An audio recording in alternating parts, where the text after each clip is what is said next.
Hello everyone, welcome to nursing fame. आज का हमारा टॉपिक है पैजेट्स डिसीज़। ये एक बोन डिसऑर्डर होता है। आज हम पैजेट्स डिसीज़ के बारे में डिस्कस करेंगे कि ये क्या होता है, किन किन रीजंस की वजह से पैजेट्स डिसीज़ पेशेंट के अंदर हो सकती है, क्या क्या इसके साइन एंड सिम्टम पेशेंट के अंदर देखने को मिलते हैं, and about the diagnostic test and treatment. So let's start today's video. सबसे पहले हम लोग इंट्रोडक्शन देखेंगे कि पैजेट्स डिसीज़ क्या होता है। Paget's disease is the second most common type of bone disease after osteoporosis. देखिए, जो पैजेट्स डिसीज होती है वो सेकेंड मोस्ट कॉमन डिसीज है। पहली है हमारी ऑस्टियोपोरोसिस। ऑस्टियोपोरोसिस भी हमारी एक बोन की डिसीज होती है जिसके अंदर हमारी बोन की जो डेंसिटी होती है वो कम हो जाती है, एंड हमारी जो बोन होती है वो पोरस हो जाएगी। जैसा स्पंज होता है ना, अंदर से एकदम होल उसके अंदर प्रेजेंट होते हैं, सेम उसी तरह हमारी बोन्स की जो डेंसिटी है वो कम हो जाएगी, वो पोरस हो जाएगी, उसके अंदर होल्स की फॉर्मेशन हो जाती है। ये तो मोस्ट कॉमन डिसऑर्डर है। एंड इसके बाद हमारा आता है पैजेट्स disease. Paget's disease is a disorder of bone remodeling process in which the body absorbs old bone and forms abnormal new bones. देखिए, पैजेट्स डिसीज के अंदर क्या हो रहा है। पैजेट्स डिसीज के अंदर हमारी बोन की जो रीमॉडलिंग प्रोसेस होती है वो अफेक्ट होती है। देखिए, रीमॉडलिंग का मतलब यहाँ पर ऐसे है, जैसे हमारा घर होता है तो हम लोग उसको रीमॉडलिंग कराते हैं या उसका रिनोवेशन कराते हैं, तो हम क्या करते हैं, पुरानी चीज़ों को तोड़कर नई बनाते हैं, कुछ ना कुछ उसके अंदर चेंजेस करते हैं। तो इसके अंदर भी सेम ऐसे ही हो रहा है। हमारी बॉडी का एक मैकेनिज्म होता है जिसके अंदर हमारी बॉडी के जो ओल्ड बोन सेल्स होते हैं वो एब्जॉर्ब होते हैं, एंड उनकी जगह हमारे न्यू बोन सेल्स की फॉर्मेशन होती है। तो ये हमारी बॉडी के अंदर नेचुरली होता है। ओल्ड सेल्स बोन के हमारे एब्जॉर्ब होंगे एंड नए सेल्स बनेंगे। बट इसके अंदर क्या हो रहा है, बहुत जल्दी जल्दी हमारे बोन के सेल्स जो है एब्जॉर्ब हो रहे हैं, एंड जो न्यू सेल्स हमारे बन रहे हैं वो अब नॉर्मल बन रहे हैं, वो नॉर्मल नहीं बन रहे। ये एक बोन रीमॉडलिंग प्रोसेस का डिसऑर्डर है जिसके अंदर जो नए सेल्स हमारे बन रहे हैं वो हमारे अब नॉर्मल बन रहे हैं। Many people with Paget's disease do not realize that they have it, as symptoms are often either mild or undetectable. अब देखिए, Paget's disease के जो हमारे symptoms होते हैं वो या तो बिल्कुल mild होंगे या फिर वो बिल्कुल ही undetectable होंगे। मतलब पेशेंट को पता ही नहीं लगेगा कि उसको पैजेट्स डिसीज है, क्योंकि इसके कोई साइन एंड सिम्टम बेसिकली देखने को नहीं मिलते हैं। बहुत लेटर स्टेज के अंदर हमें पता लगता है कि पेशेंट को पैजेट्स डिसीज है, तो इसको डायग्नोज करना बहुत मुश्किल होता है स्टार्टिंग स्टेज के अंदर। Paget's disease can affect one bone, which is known as monostotic, और many bone, which is known as polyostotic. देखिए, अगर Paget's disease से हमारी सिर्फ सिंगल एक बोन अफेक्ट हो रही है तो उसको हम लोग मोनोस्टोटिक बोलेंगे, एंड अगर बहुत सारी बोन्स अफेक्ट हो रही है तो उस कंडीशन में हम इसको पॉलीओस्टोटिक बोलेंगे। देखिए, फोटो से थोड़ा समझते हैं। Paget's disease of bone क्या है हमारी? It is a disorder in which a lot of bone remodeling process occur. Bone remodeling बहुत ज़्यादा होगी।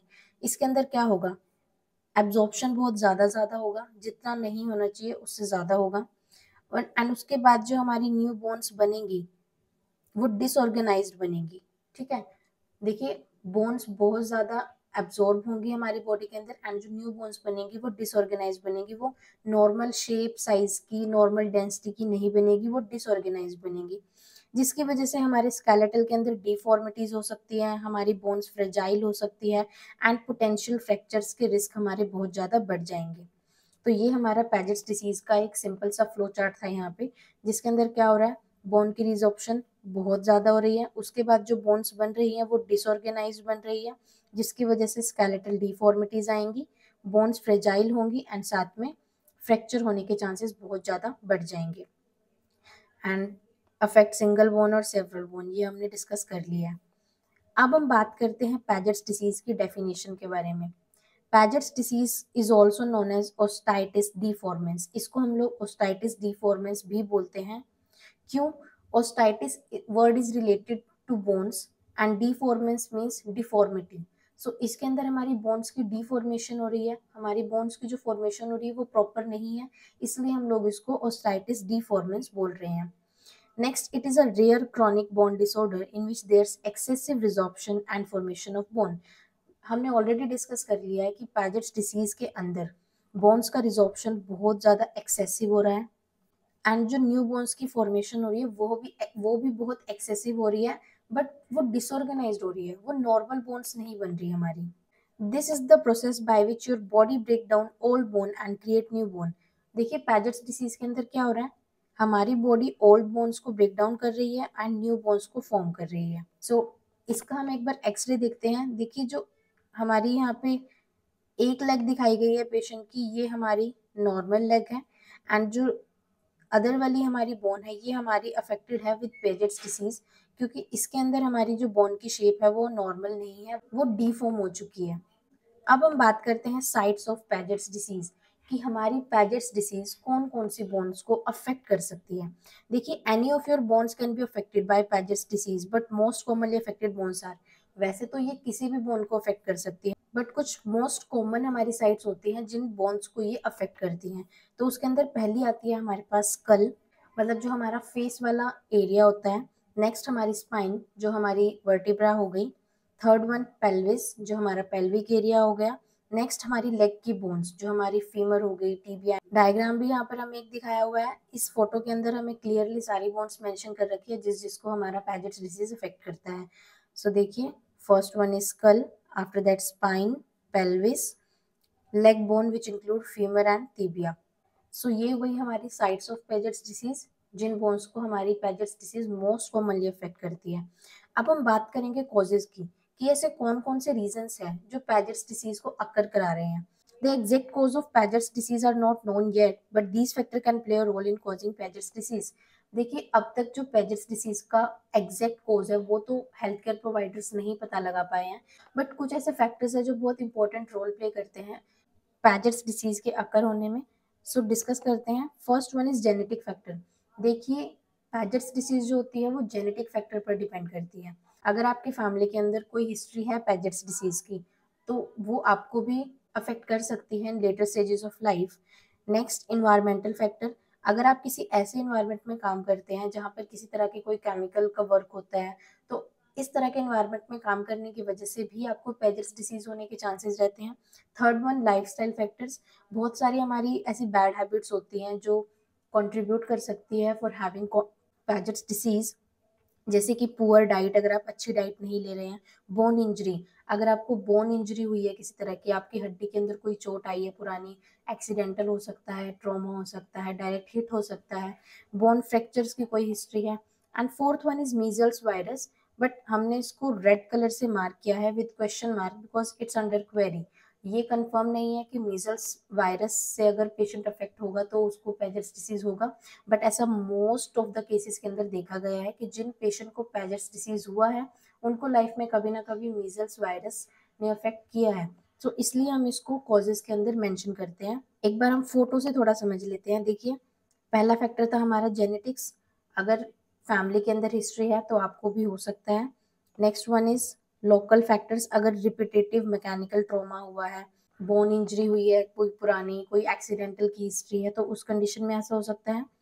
नेक्स्ट इन्वायरमेंटल फैक्टर्स हमारे, अगर आप किसी ऐसे इन्वायरमेंट के अंदर वर्क करते हैं जहाँ पर किसी टॉक्सिन्स या फिर पेस्टिसाइड्स का वर्क होता है तो उस कंडीशन में भी आपको हो सकता है। And next one is virus, अगर मीजल्स वायरस ने कभी अफेक्ट किया है तो इसके होने के चांसेस बढ़ जाते हैं। सो ये थे हमारे कुछ कॉजेज पैजेट्स डिसीज होने के। अब हम बात करते हैं रिस्क फैक्टर्स की। देखिए रिस्क फैक्टर्स ऐसे फैक्टर्स होते हैं जिनके प्रेजेंट होने की वजह से किसी भी बीमारी के होने के चांसेस बढ़ जाते हैं। Factors that can increase your risk of Paget's disease of bone include. ऐसे कौन कौन से फैक्टर्स है जो आपको बोन की पैजेट्स डिसीज होने में कंट्रीब्यूट कर सकते हैं। पहला है age. People older than 40 are most likely to develop Paget's disease. देखिए 40 की उम्र के बाद पेशेंट बहुत ज़्यादा रिस्क पे होते हैं फॉर डेवलपिंग पैजेट्स डिसीज, क्योंकि इस एज में जाते जाते हमारी जो बोन्स होती है वो ऑलरेडी बहुत वीक हो जाती है, नेचुरली उनका वीकनिंग होना स्टार्ट हो जाता है। तो बहुत कॉमन होता है इस एज में पैजेट्स डिसीज होना।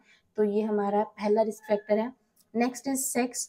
men are most likely to develop Paget's disease than women. अगर हम बात करें मेल एंड फीमेल की तो जो मेल्स होते हैं वो ज़्यादा रिस्क पे रहते हैं for having Paget's disease. Third one is national origin. जो लोग नॉर्दर्न यूरोप से बिलोंग करते हैं उनके अंदर ज़्यादा चांसेस होते हैं पैजेट्स डिसीज होने के। ऐसा इसलिए होता है क्योंकि हर लोकेशन का अपने अलग अलग जो है इन्वायरमेंटल फैक्टर्स होते हैं एंड वहाँ का जो इन्वायरमेंटल फैक्टर्स हैं वो पैजेट्स डिसीज के होने में बहुत ज़्यादा कंट्रीब्यूट करते हैं, इस वजह से ऐसा होता है। Next is family history. अगर आपके फैमिली मेंबर में किसी को पैजेट्स डिसीज की हिस्ट्री है सो आपको भी ये डेवलप हो सकती है। तो ये थे हमारे कुछ रिस्क फैक्टर जो आपके पैजेट्स डिसीज के होने के चांसेस को बढ़ा देते हैं। नेक्स्ट अब हम बात करने वाले हैं साइन एंड सिम्टम्स के बारे में।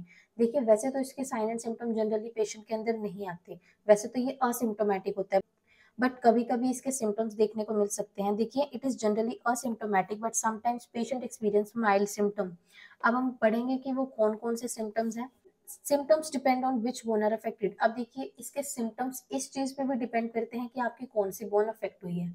हमने पिछले टॉपिक के अंदर पढ़ा था कि ये कौन कौन सी बोन्स को अफेक्ट करता है, तो इसके अंदर थी हमारी skull, spine, pelvis and leg bones. तो जिस भी बोन को अफेक्ट करेगा हमारे सिम्टम्स भी उसी अकॉर्डिंग होंगे। पहला हमारा सिम्टम है लार्जर हेड साइज। देखिए अगर पेजेट्स डिसीज होगा पेशेंट के अंदर एंड अगर वो स्कल को अफेक्ट कर रहा है तो पेशेंट के हेड का साइज लार्ज हो सकता है। Next one is Boeing of arm और लेग और कर्वेचर ऑफ द स्पाइन। हमारी आर्म, लेग और हमारी स्पाइन का जो कर्वेचर है वो टेढ़ा हो सकता है, बो शेप लेग हमारी हो सकती है, जैसा हमने एक्सरे के अंदर देखा था। मतलब जो नॉर्मल स्ट्रेट बोन का स्ट्रक्चर होना चाहिए वो थोड़ा सा राउंड हो जाएगा, एक तरफ से प्रोट्रूड आउट हो जाएगा, तो ऐसा हो सकता है। थर्ड वन इज बोन और जॉइंट पेन। पेजेट्स डिसीज वाले पेशेंट के अंदर joint pain and bone pain occur हो सकता है। Fourth one is bone fractures. Patient जिनको पेजेट्स डिसीज होगा उनके बोन फ्रैक्चर्स होने के चांसेस बहुत ज्यादा बढ़ जाते हैं। फिफ्थ वन इज हेडेक और हियरिंग लॉस। देखिए अगर पेजेस डिसीज आपके स्कल को अफेक्ट कर रही है तो आपको हियरिंग प्रॉब्लम्स भी हो सकती है, क्योंकि आपके ईयर भी स्कल वाले रीजन के अंदर ही आते हैं, तो आपको हेडेक और हियरिंग प्रॉब्लम भी हो सकती है। इसके अलावा नंबनेस पेशेंट को हो सकता है। नंबनेस मतलब सुनपन। जिस भी एरिया को पेजेस डिसीज अफेक्ट करेगा वहां पर नंबनेस हो सकती है। टिंगलिंग सेंसेशन हो सकती है, मतलब अजीब सी सनसनाहट उस एरिया के अंदर पेशेंट को फील होगी। लॉस ऑफ मूवमेंट, पेशेंट का उस पर्टिकुलर बोन का मूवमेंट भी लॉस हो सकता है। अगर पेशेंट की स्पाइन को पेजेट्स डिसीज ने अफेक्ट किया है तो हो सकता है पेशेंट कम्प्लीटली पैरालाइज भी हो सकता है, वो चल फिर ही ना पाए। और अगर हाथ या फिर पैर को अफेक्ट किया है तो हो सकता है हाथ और पैर की एक्टिविटी पेशेंट की कम्प्लीटली स्टॉप हो जाए। इसके अलावा विजिबल चेंजेस भी आ सकते हैं पेशेंट की बोन के अंदर। इट मीन्स पेशेंट की जो नॉर्मल बोन होती है वो एकदम से डिफॉर्म हो जाएगी, आपको बाहर से ही विजिबल होगा कि पेशेंट के जो आर्म की बोन है या फिर जो लेग की बोन है वो टेढ़ी हो चुकी है। तो इस तरह के कुछ सिम्टम्स नजर आ सकते हैं। Next, damage in the joints near the affected bones. And जो भी बोन हमारी अफेक्ट होगी, फॉर एग्जांपल अगर हमारी फीमर अफेक्ट हो रही है तो उसके आसपास हमारा पेल्विस जॉइंट होता है, नी जॉइंट होता है, तो जॉइंट्स के ऊपर भी इसका इफेक्ट पड़ सकता है जो नियर बाय प्रेजेंट होंगे। Next symptom is blood flow also increased which result in affected area feeling unusually warm to the touch। देखिए जिस एरिया को पेजेट्स डिसीज अफेक्ट करेगा वहां का ब्लड फ्लो बढ़ जाएगा एंड ब्लड फ्लो इंक्रीज होने की वजह से वो एरिया हमें वार्म फील होगा। अगर आप उस एरिया को हाथ लगाकर देखेंगे तो वहां का टेम्परेचर आपको ज्यादा मिलेगा as compare to normal body temperature. तो ये थे हमारे कुछ सिम्टम्स जो पेजेट्स डिसीज वाले पेशेंट के अंदर देखने को मिल सकते हैं। नेक्स्ट अब हम बात करते हैं कॉम्प्लिकेशंस की, कि पेजेट्स डिसीज अगर किसी पेशेंट को है तो उसको क्या क्या इसकी कॉम्प्लिकेशंस हो सकती है। So first and the most important complication include nerve compression. देखिए जब आपकी बोन्स जो है पेजेट्स डिसीज से अफेक्ट होंगी तो वो साइज के अंदर ग्रो करेंगी, क्योंकि हमने पढ़ा कि जो बोन्स की रिजॉर्प्शन ज्यादा हो रही है एंड न्यू बोन्स की फॉर्मेशन ज्यादा हो रही है, तो ज्यादा न्यू बोन्स की जब फॉर्मेशन होगी तो बोन का साइज भी इंक्रीज करेगा, बोन्स एक्सपेंड करेगी एंड एक्सपेंड करने की वजह से वो अपने आसपास की नर्व्स को जो है कंप्रेस करेगी, उनके ऊपर दबाव बनाएगी। तो पहला कॉम्प्लिकेशन होगा नर्व कंप्रेशन। इसके अलावा नेक्स्ट कॉम्प्लिकेशन इज डेफनेस, मतलब बहरापन। If bones in the head are affected by Paget's disease it can result in loss of hearing. देखिए अगर पेजेट्स डिसीज से आपका स्कल अफेक्ट हो रहा है तो उसकी वजह से आपको हियरिंग प्रॉब्लम हो सकती है। पेशेंट जो है कम्प्लीटली डेफ, कम्प्लीटली बहरा भी हो सकते हैं, उसको बिल्कुल उसका हियरिंग लॉस हो जाएगा अगर आपकी स्कल अफेक्ट हो रहा है तो। Third complication include osteoarthritis. Osteoarthritis क्या होता है? हमारा अर्थराइटिस का मतलब होता है जॉइंट्स की इन्फ्लामेशन। जब हमारे जॉइंट्स के अंदर इन्फ्लामेशन होगी तो उस कंडीशन को हम लोग ऑस्टियोआर्थराइटिस बोलते हैं। Abnormal bone growth can put extra strain on the joint and damage the cartilage that cover the ends of the bone. This can lead to osteoarthritis in the joint. देखिए जब आपके bone का size affect होगा, आपकी bone growth करेगी तो वो आसपास के जॉइंट्स के ऊपर स्ट्रेन डालेगी, जोर डालेंगी, दबाव डालेंगी। जिसकी वजह से आपके जो जॉइंट्स के ऊपर कार्टिलेज होते हैं, कार्टिलेज हमारे सॉफ्ट बोन्स होती है एक तरह से, जो आपके बोन जॉइंट को जो है कवर करती है, प्रोटेक्ट कराती है। तो एक्स्ट्रा बोन ग्रोथ होने की वजह से उन कार्टिलेज के ऊपर इफेक्ट पड़ सकता है एंड वो डैमेज हो सकते हैं, एंड इसकी वजह से आपको ऑस्टियोआर्थराइटिस भी हो सकता है। इसके अलावा और कौन कौन सी कॉम्प्लिकेशन हो सकती है, देखिए ट्यूमर बहुत रेयर होता है बट हो सकता है। Very rarely a cancerous tumour, जिसको हम लोग पैजेट सार्कोमा भी बोलते हैं, can develop in bone affected by Paget's disease. It occur in 1% of people with Paget disease. देखिए बहुत रेयर चांस है, 100 में से 1% के अंदर ऐसा हो सकता है कि किसी को कैंसरस ट्यूमर बन जाए, पैजेट्स डिसीज की वजह से वहां पर कैंसर हो सकता है, but it's very rare. And वो कुछ इस तरह का दिखाई देगा जैसा आपको फोटो में दिखाया गया है। स्कल के अंदर जो है कैंसरस ट्यूमर हो चुका है, पैजेट सार्कोमा हो चुका है, बट ये बहुत रेयर होता है, 100 में से 1% ऐसा होने के चांसेस होते हैं। अब हम बात करते हैं डायग्नोस्टिक टेस्ट की, कि अगर किसी पेशेंट को पैजेट्स डिसीज है तो डॉक्टर उसको कैसे डायग्नोस करेंगे। तो पहला हमारा डायग्नोस्टिक टेस्ट आता है हिस्ट्री टेकिंग। तो सबसे पहला जो मेन काम होता है हॉस्पिटल के अंदर डॉक्टर्स का एंड हेल्थ केयर प्रोवाइडर का, वो होता है पेशेंट से एक कंप्लीट हिस्ट्री लेना। उसकी हर तरह की हिस्ट्री हम लेंगे, उसकी medical history, surgical history, family history, हर तरह की हमने हिस्ट्री पेशेंट से लेनी है, ताकि हम जो है कोई भी पॉइंट मिस ना करें, उसके डायग्नोस के अंदर किसी भी तरह का कुछ भी पॉइंट मिस ना हो। सो हिस्ट्री टेकिंग सबसे पहले करेंगे। उसके बाद नेक्स्ट हमारा स्टेप होता है फिजिकल एग्जामिनेशन। पेशेंट को हमने head to toe completely physically examine करना है कि किसी भी बॉडी पार्ट के अंदर हमें कुछ भी अब नॉर्मल साइन एंड सिम्टम तो नहीं दिख रहा। थर्ड हमारा आता है alkaline phosphatase blood test. Alkaline phosphatase blood test हमारा क्या होता है, देखिए अल्कलाइन फॉस्फेटेज का हमारे ब्लड के अंदर एक नॉर्मल लेवल होता है, बट अगर इसका लेवल नॉर्मल रेंज से ज्यादा हमारे ब्लड के अंदर मिल रहा है तो ये एक साइन हो सकता है पैजेस डिसीज का, क्योंकि इसका लेवल हमारे ब्लड के अंदर तभी इंक्रीज होता है जब आपको पैजेट्स डिसीज हो या फिर आप बहुत ज्यादा उसके रिस्क पे हो। नेक्स्ट हमारा डायग्नोस्टिक टेस्ट आता है एक्सरे।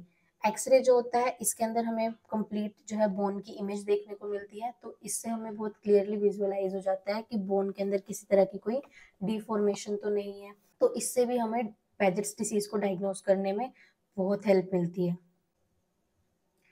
नेक्स्ट हमारा बहुत इंपॉर्टेंट एक टेस्ट होता है जिसको हम लोग बोन स्कैन बोलते हैं। देखिए इसके अंदर क्या होता है, it is used to see which bone are affected by Paget's disease and how mild or severe it is. Bone scan का यूज हम ये पता करने के लिए करते हैं कि आपके कौन से बोन पैजेट्स डिसीज से अफेक्ट हुई है एंड वो कितना सीवियरली अफेक्ट हुई है, माइल्डली अफेक्ट है या फिर सीवियरली अफेक्ट है। देखिए बोन स्कैन के अंदर क्या होता है, during a bone scan, a safe amount of radioactive liquid is injected into your vein. The liquid then flows through your bloodstream and into your bones and make areas of the bone affected by Paget's disease appear bright on the image. देखिए bone scan के अंदर क्या हो रहा है, एक radio active substance को आपके वेन के थ्रू बॉडी के अंदर इंजेक्ट कराया जाएगा। उसके बाद वो आपकी पूरी ब्लड स्ट्रीम के अंदर फैल जाएगा एंड वो आपके बोन्स तक भी पहुंच जाएगा। एंड उसके बाद जब हम लोग बोन स्कैन करेंगे तो जो बोन्स पैजेट्स डिसीज से अफेक्ट होंगे वो हमें बहुत क्लियरली विजुअलाइज होंगी। देखिए जैसे इस फोटो के अंदर दिखाया गया है, हमने एक रेडियो एक्टिव सब्सटेंस को बॉडी के अंदर इंजेक्ट किया एंड उसके बाद हमने जो है बोन स्कैन पेशेंट का किया, तो उस रेडियो एक्टिव सब्सटेंस की वजह से बोन्स हमें बहुत ज्यादा ब्राइट विजिबल होंगी एंड जो भी बोन हमारी अफेक्टेड होंगी वो हमें बोन स्कैन के अंदर बहुत क्लियर हो जाएगा। जैसे हमें इस फोटो के अंदर दिख रहा है कि पेशेंट का जो फीमर है वो हमें थोड़ा सा बो शेप का नजर आ रहा है, तो ये पेजेट्स डिसीज से अफेक्टेड हो सकता है। तो ये होता है हमारा बोन स्कैन। नेक्स्ट अब हम बात करेंगे मैनेजमेंट ऑफ पैजेट्स डिसीज, कि अगर पेशेंट को पैजेट्स डिसीज डायग्नोज हो जाता है तो उसके बाद उसके लिए पेशेंट को क्या मैनेजमेंट हम दे सकते हैं, क्या ट्रीटमेंट हम पेशेंट को दे सकते हैं। Treatments for Paget's disease of the bone can include, सबसे पहला मैनेजमेंट हम इसका कर सकते हैं मेडिकेशंस के साथ। Many medication can treat Paget's disease of the bone, most common type is बिस्फॉस्फोनेट्स।